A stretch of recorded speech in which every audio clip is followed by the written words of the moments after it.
बिस्मिल्लाहिर्रहमानिर्रहीम। आज जो मैं आपसे बात शेयर करने जा रहा हूँ बहुत ही अहम है, ज़रा तसल्ली से सुन लें। पाकिस्तान की जो इकनॉमिक कंडीशन है उससे परेशान होकर या अपना लिविंग स्टैंडर्ड बढ़ाने के लिए या ज़्यादा पैसा अर्न करने के लिए मुल्क से बाहर किसी गैर मुस्लिम मुल्क जैसे अमेरिका, यूरोप या किसी भी दूसरे रीजन में अगर आप जाना चाहते हैं, क्योंकि आजकल यही बातें हो रही हैं और हर शख्स यही बात कर रहा है कि भाई मुल्क छोड़ के चले जाना चाहिए, तो ये बातें आप ही के लिए हैं। पिछले दिनों एक दोस्त ने मुझे कहा कि भाई मेरे पास तो इतने वसाइल हैं कि मैं अमेरिका जा सकता हूं, तो मैं क्यों ना चले जाऊं। यहाँ की तुम पॉलिटिक्स देखो, यहाँ का इकनॉमिक सिस्टम देखो, यहाँ के निज़ाम को देखो, सभी करप्ट है, तो मेरी तो जान छूटे मैं यहाँ से चले जाऊं।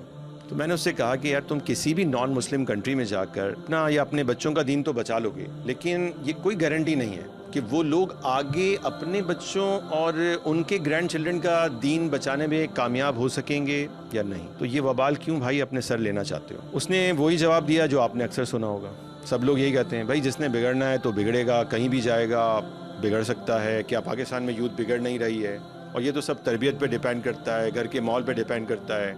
हमारे घर का माहौल तो बहुत अच्छा है, बहुत दीनी है, और हमें बाहर का माहौल कोई अफेक्ट नहीं करेगा। और भी तो लोग वहाँ पे रहते हैं, वो भी तो बहुत अच्छे रहते हैं, दीन में भी हैं। सब बातें ठीक हैं, ये आप जो बातें कर रहे हैं, लेकिन 2 मिनट तसल्ली से सुन लें, फिर जो फैसला करना हो कर लीजिएगा।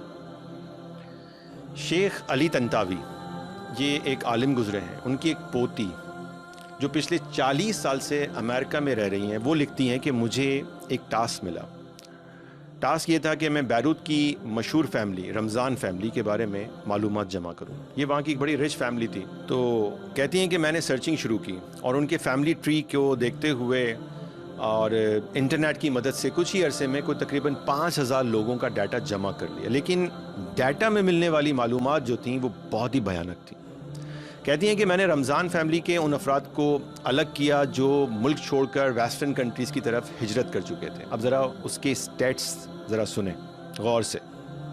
उन्होंने लिखा कि जिन अफराद ने 100 साल पहले हिजरत की उनकी 96% नस्ल अब मुसलमान नहीं है, और जिन अफराद ने 80 साल पहले माइग्रेशन किया उनकी 75% औलाद इस्लाम छोड़ चुकी है, और जो 60 साल पहले दारुल कुफर में शिफ्ट हुए उनकी 40% उनके डिसेंडेंट्स ने इस्लाम छोड़ दिया, और जो 40 साल पहले किसी गैर मुस्लिम मुल्क में बसे, वहाँ जाकर उन्होंने अपना कारोबार किया और शिफ्ट हो गए, उन अफराद के 25% बच्चे यानी पोते पोतियाँ नवासे नवासियाँ इस्लाम तर्क कर चुके हैं। फिर वो लिखती हैं कि एक आलिम जो 80 साल पहले एक्वाडोर यानी अमेरिका का मुल्क है तो वहाँ चले गए, और उन्होंने वहाँ जाकर इस पहली मस्जिद बनाई, पहली मस्जिद बनाने वाले, लेकिन अब उनकी औलाद में से कोई भी मुसलमान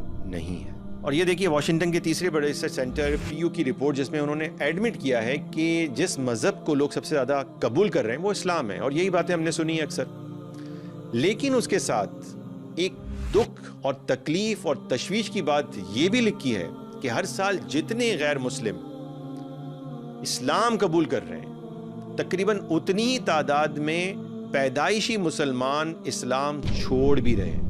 और उन्होंने तकरीबन ये तादाद लिखी है 1 लाख की, यानी 1 लाख इस्लाम कबूल कर रहे हैं और 1 लाख इस्लाम से फारिग हो रहे हैं, इस्लाम छोड़ भी रहे हैं। अमेरिका के कुछ उलमा तो यहाँ तक बताते हैं कि मुसलमानों की नई नस्ल में से हर 4 में से 1 इस्लाम के बारे में या तो शक में मुब्तला है, एग्नोस्टिक बन चुका है, या इस्लाम छोड़कर एथिस्ट बन रहा है। भाई मैंने कोई फतवा नहीं दिया है कि वहाँ जाना ठीक है या नहीं है, मैं तो आपके सामने कुछ फैक्ट्स रख रहा हूँ, कुछ हकाइक रख रहा हूँ। और सच्ची बात तो यह है कि इन्हें पढ़कर मैं ख़ुद भी बेचैन हो गया था, क्योंकि मुझे अपने ख़ानदान वालों का ख्याल परेशान कर रहा है जो वेस्ट शिफ्ट हो चुके हैं अमेरिका और यूरोप में।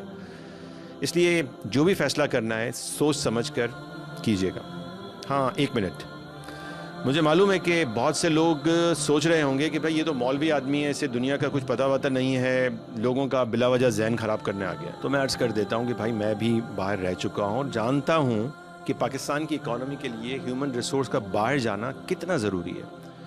پچھلے دنوں ایک رپورٹ میں نے دیکھی تھی اور اس رپورٹ کے مطابق پچھلے 5 سالوں میں بیرون ملک پاکستانیوں نے $145 بلین کی ہوم ریمیٹنس کی ہے، یعنی اتنا پیسہ پاکستان بھیجا ہے. اور یہ جو پیسہ بھیجا ہے یہ تمام جتنی امدادی کارروائیاں ہوتی ہیں، امدادی جتنے بھی آپ کو فنڈز ملتے ہیں IMF سے چاہے ملے، ان سب سے بہت زیادہ ہے، بلکہ 5-6 گنا زیادہ ہوگا. آپ ان باتوں کو صرف اسی طرح سے دیکھتے ہیں.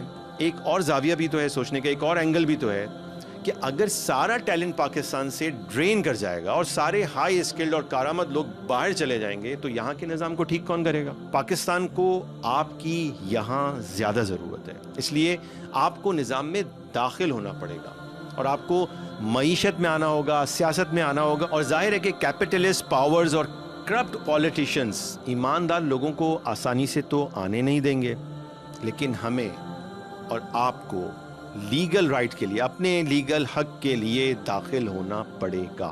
ان تمام باتوں کو سننے کے بعد آخر میں خود سے یہ بڑا سوال کریں کہ میرے لیے کیا اہم ہے، اس دنیا کو، ورلڈلی لائف کو میں کیا سمجھتا ہوں، میرا ورلڈ ویو کیا ہے. ایک مسلمان دنیا کو امتحان کی جگہ سمجھتا ہے اور آخرت کو اصل زندگی مانتا ہے، اور وہ آخرت کے لیونگ اسٹینڈرڈ بڑھانے کی فکر کرتا ہے. جبکہ جو کیپٹلسٹ ہوتا ہے، لبرل ہے، لا دین ہے، دین کو نہیں مانتا، اس کے ورلڈ ویو کے مطابق تو زندگی صرف دنیا ہی کی ہے. وہ مرنے کے بعد زندہ کیے جانے پر اور اللہ کے سامنے حساب دینے پر ایمان نہیں رکھتا ہے، اس لیے وہ صرف اس دنیا میں اپنا لیونگ اسٹینڈرڈ اپ گریڈ کرنا چاہتا ہے. اب ڈیسیجن آپ خود لے سکتے ہیں کہ آپ کے لیے کیا اہم ہے، ملک سے باہر جا کر اپنی نسلوں کے ایمان کا رسک لینا، یا اپنے ملک میں رہتے ہوئے پاکستان اور اسلام کی ترقی کے لیے کردار ادا کرنا. دین کی بات پھیلانا صدقہ جاریہ ہے. ثواب کی نیت سے ویڈیو کو شیئر ضرور کیجیے. جزاک اللہ.